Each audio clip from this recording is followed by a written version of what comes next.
Bonjour, je vais vous parler d'Isaac Newton, un personnage historique assez célèbre, mais qui était unitarien quand même. Alors il est né en 1643 et il est mort en 1727. C'était un philosophe, mathématicien, physicien, alchimiste, astronome et théologien anglais. Donc c'est quelqu'un de vraiment très connu, euh, sur- comme un scientifique très intelligent, très renommé. Et en fait, il était unitarien, mais de manière cachée, pour pas avoir de problème, pour pas être persécuté justement. C'est pour ça que c'est assez peu connu. Mais c'était vraiment un unitarien. Newton fut profondément religieux toute sa vie. Fils de puritain, il a passé plus de temps à étudier la Bible que de la science. Une étude de tout ce qu'il a écrit révèle que sur les 3 600 000 mots qu'il a écrits, seul 1 million concerne la science et 1 400 000 la théologie. Il a notamment produit des écrits sur la Bible et les pères de l'Église.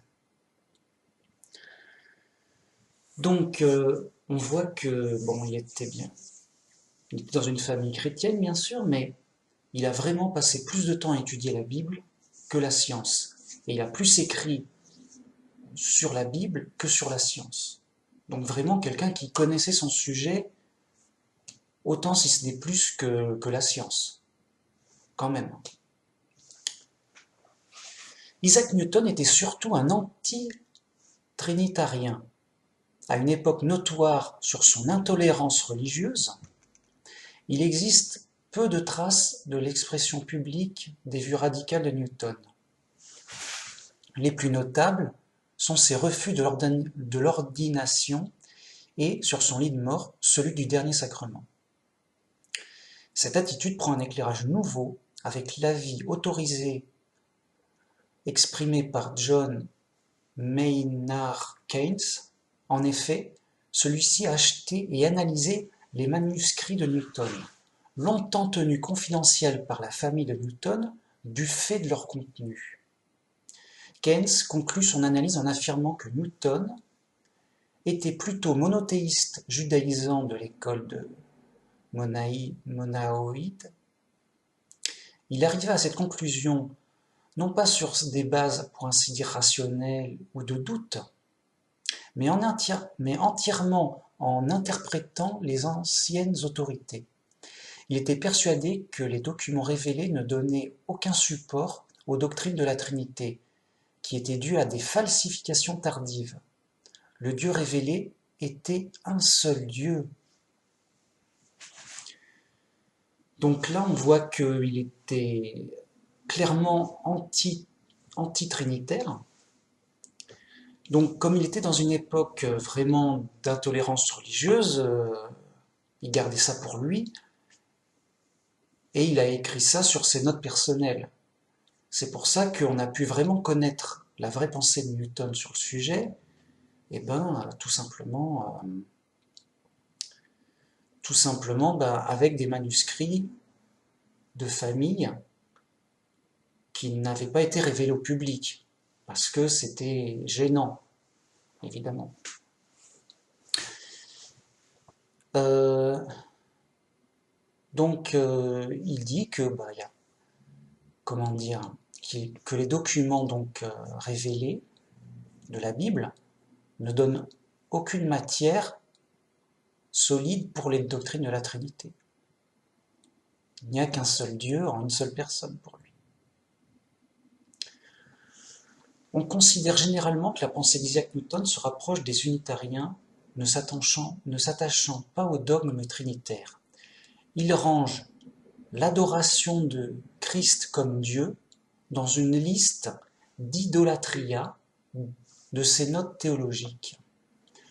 Selon lui, il appartient à chacun d'étudier soi-même la Bible pour découvrir la vérité et de ne pas s'en remettre au jugement d'autres personnes influencées par leurs intérêts, leurs éducations ou une autorité quelconque. Il conseille ainsi à son lecteur d'interroger les Écritures toi-même, en les lisant souvent et en les méditant en permanence ce que tu lis, tout en priant Dieu avec ardeur pour qu'il t'éclaire, pour y éclaire ton entendement. Pour Newton, le culte chrétien demande un effort personnel. Ah, et bien là c'est super. Je pense pareil. En effet, la Trinité, c'est une idolâtrie. Pourquoi? C'est simple, parce que on fait de Jésus un homme, on le transforme en Dieu, et donc on l'adore comme un Dieu. C'est la définition de l'idolâtrie. C'est de l'idolâtrie.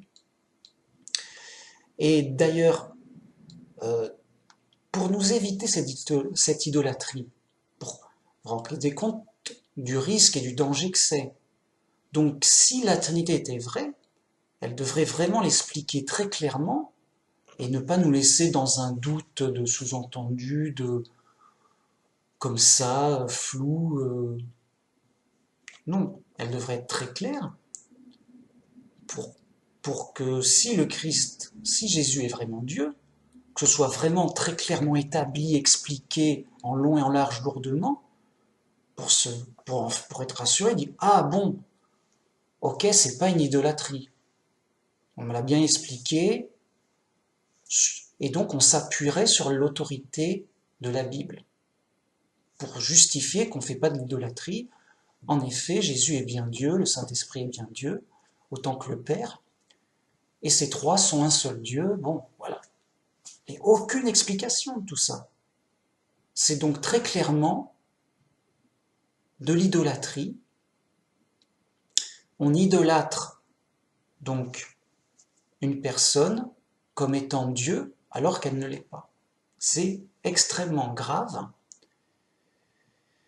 Et cette gravité prend toute son apparence, toute sa forme avec le problème de l'hostie dont j'ai déjà fait une vidéo, où l'hostie, ce bout de pain, est par un miracle invisible transformé en Jésus qui est Dieu. Les gens se prosternent devant l'hostie, vénèrent, adorent l'hostie. On est dans une grave idolâtrie sans explication.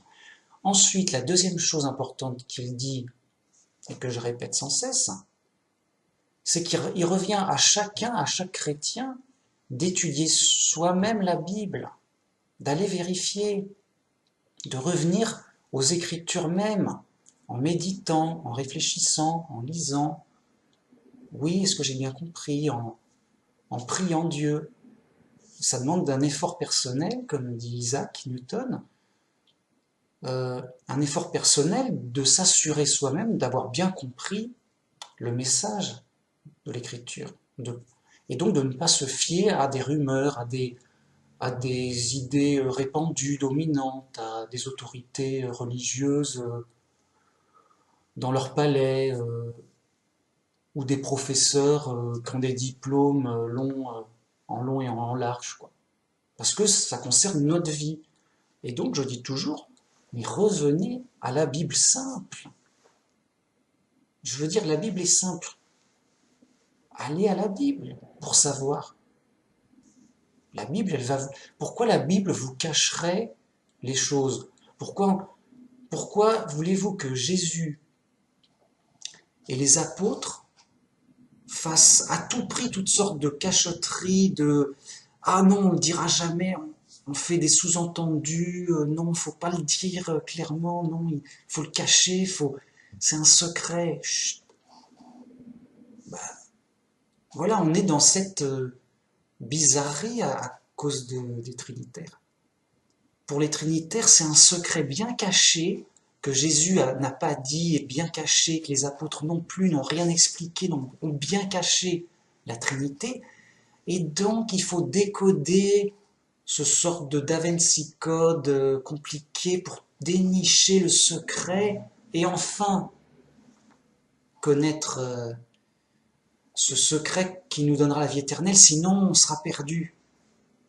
On est chez les fous. On est chez les fous. La Bible, c'est tout le contraire. C'est un message simple, accessible à tous, qui est révélé aux petits et aux enfants, qui est caché au contraire aux sages et aux intelligents et ceux qui ont les diplômes longs comme le bras. Et donc, ceux qui croiront dans le simple message de l'Évangile seront sauvés. C'est ça, justement. Alors, Isaac Newton, c'est quelqu'un de très connu, de très célèbre même. Tout le monde le connaît. Pourquoi? Parce que, justement, il savait qu'il aurait des problèmes s'il disait qu'il était unitarien. Donc, il a caché ce témoignage, et c'est dommage quelque part, mais il a caché ce témoignage pour garder sa notoriété, sa célébrité, son rang, sa réputation. Parce que on a vu ce qui s'est passé aux autres, les trois autres, qui étaient quand même des gens très intelligents. Le premier Servet, c'était un surdoué, incroyable, vraiment très intelligent. C'est un médecin qui a découvert la circulation pulmonaire. Les autres aussi, très intelligents et savants. Hein, ce sont des inconnus de l'histoire, parce qu'ils ont osé dire la vérité, clairement, en faisant des livres devant tous. Lui, bah, pas courageux, mais pas fou, bah, il a gardé la vérité pour lui seul. Bon, il a fait des notes personnelles. Pour lui, la Trinité, c'est de l'idolâtrie. Mais c'était pour lui-même. Il n'a rien dit aux autres. Comme ça, il n'avait pas de problème. Il est resté célèbre. Il est resté riche, important. Aucun problème. Et voilà. Voilà le prix qu'il faut, justement, pour la célébrité, pour la gloire du monde. Et c'est dommage pour lui, en fait. Alors bien sûr, c'est un bon chrétien qui a bien compris Dieu, la Bible, mais les trésors qui s'est amassés sur terre, ben, ça va disparaître. Donc, il s'est fait plus de trésors sur terre, mais moins de trésors au ciel. Et c'est le trésor au ciel qui compte le plus.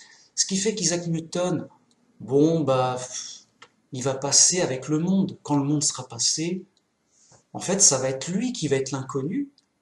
Et les trois autres, par contre, ils vont être applaudis, acclamés au ciel. Et eux, ce seront des célébrités incroyables au ciel, avec un trésor incroyable au ciel. Alors que Isaac Newton, bon, ce sera un petit anonyme sympa, qui aura son petit mérite, bien sûr, c'est très bien. Mais voilà, un chrétien un peu plus averti que les autres, on va dire. Pourquoi pas? Et c'est ça ce que je veux vous dire, c'est que, comment dire, il s'est amassé un trésor sur terre à défaut de s'en faire un au ciel. Donc ce qu'il a gagné d'un côté, il a perdu de l'autre. Or, le plus important, c'est le trésor au ciel, comme on sait. Mais voilà, je fais une vidéo sur Newton, extrêmement connu. Il est unitarien. Ah, vous ne le saviez pas? Ben, c'est normal. Il l'a caché, il a gardé sa célébrité. Il n'a pas eu de problème comme ça. Mais bon, au moins, vis-à-vis de lui-même, il était clair. Il se laisse pas berner, il se dit non, mais moi j'étudie, et j'ai bien étudié la Bible, c'est bien clair, c'est une escroquerie qui n'a pas lieu d'être, la Trinité n'a pas de base solide sur les Écritures, je ne veux pas me laisser avoir, au moins pour moi-même. Bon, il faut reconnaître qu'il était dans une période très dure, dans une dictature religieuse. On ne peut pas lui en vouloir de ne pas être un martyr, c'est vraiment difficile, on peut le comprendre. Et donc, au moins vis-à-vis de lui-même, il s'est pas fait berner. Ok, vis-à-vis de lui-même, il est dans le vrai message, il a vérifié lui-même, et il encourage tout le monde à faire cet effort de vérification, et d'être prudent et de faire attention. Voilà. Et donc, moi-même, je dis la même chose. La Trinité, c'est l'idolâtrie, évidemment. C'est une fausse doctrine, c'est une hérésie. Et ça mène à une vraie idolâtrie. C'est vraiment grave à tous les niveaux, c'est grave.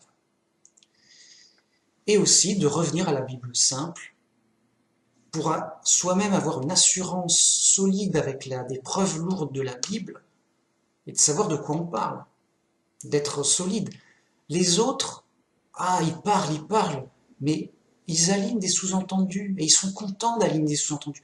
Ah, regarde, là, on dirait que, ah, mais là, ça vous rappelle pas la même expression que, ah, là, on pourrait dire que, et ça ressemble.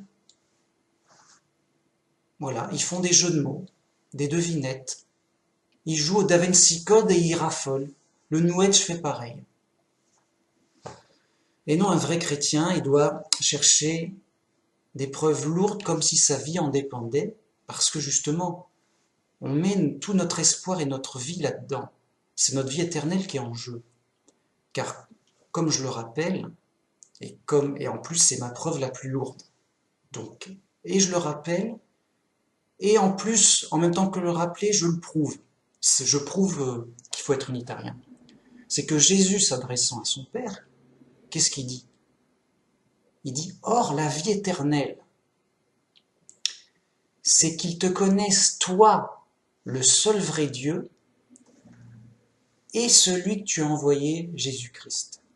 Donc, il dit que voilà ce qui donne la vie éternelle, c'est de bien connaître le Père, qui est le seul vrai Dieu, et aussi de bien connaître celui qui a envoyé, celui qui l'a envoyé, c'est-à-dire Jésus, le Christ, qui est son Fils. Et donc, puisque Jésus sera notre roi, c'est l'intermédiaire entre Dieu et les hommes, il a vraiment une place centrale d'intermédiaire, et il nous rachète par son sacrifice du péché. On voit que on ne peut pas avoir Dieu sans passer par le Fils pour le rachat du péché. D'où sa place centrale. Et il le dit bien, nul ne va au Père sans passer par moi. Donc, il désigne le Père comme le seul vrai Dieu, et que, pour avoir la vie éternelle, il faut vraiment le connaître comme tel.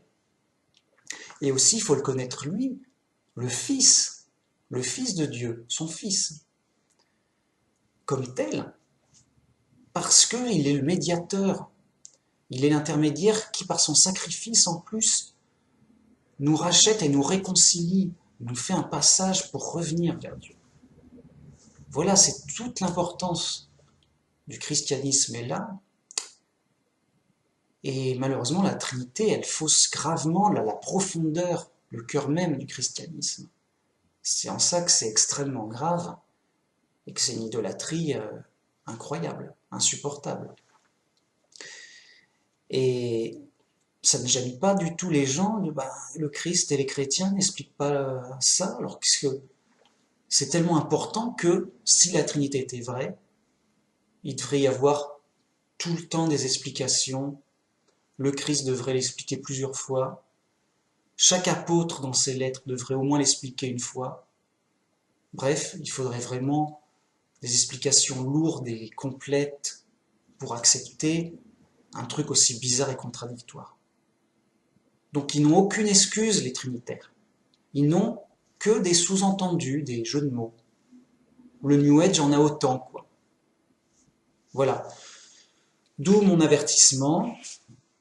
Voyez l'exemple des anciens unitariens, dont Isaac Newton, qui tous ont étudié vraiment énormément la Bible. Ils savent de quoi ils parlent.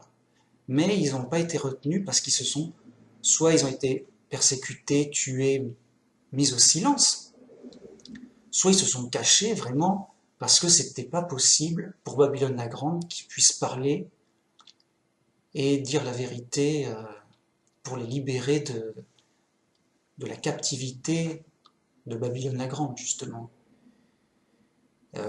Parce que c'est son invention, la Trinité.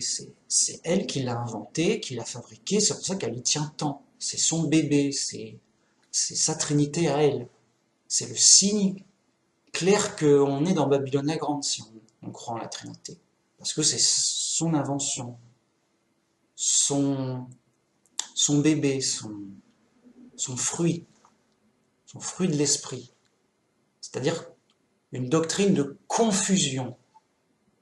Confusion, contradiction, bizarrerie, mystère et tralala.